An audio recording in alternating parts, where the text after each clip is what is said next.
Pour nos confrères du Monde, Gad Elmaleh est revenu sur sa vision de la notoriété. Il évoque alors un syndrome dont il souffre. Gad Elmaleh a accepté de se dévoiler à cœur ouvert sur sa carrière et sa vie privée. Pour nos confrères du Monde, l'acteur s'est confié sur sa notoriété mais aussi sur son rapport avec les autres.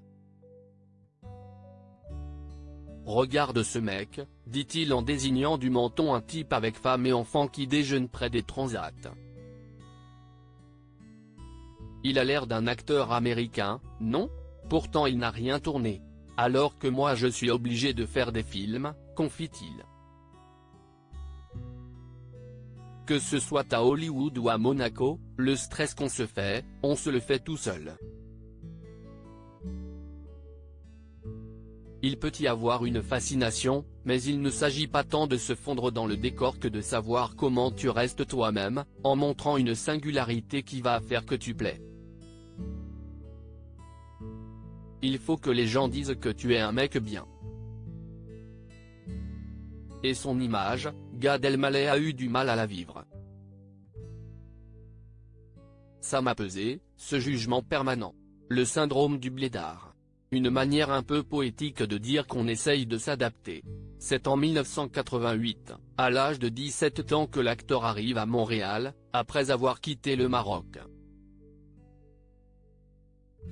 Puis il débarque à Paris pour y réaliser son rêve.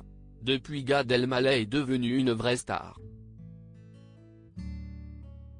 Mais avec la célébrité, parfois, arrivent de lourdes conséquences. En effet, l'humoriste est passé non loin du burn-out.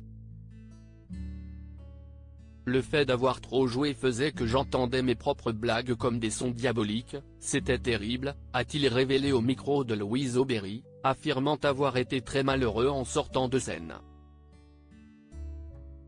Je ne veux plus jamais faire ce métier de ma vie, plus jamais. Gad Elmaleh, quand ça marche, ce n'est jamais trop. L'acteur se rend compte de la chance qu'il a. Quand ça marche, ce n'est jamais trop. Tout te sourit, les gens te veulent, tu es demandé et c'est un peu comme la dégringolade, c'est infini. C'est plus de monde, plus d'argent, plus de fans, plus de demandes, plus de shows, plus de fêtes, a-t-il expliqué au podcast InPower. Désormais, Gad Elmaleh veut profiter de ses enfants et de sa famille.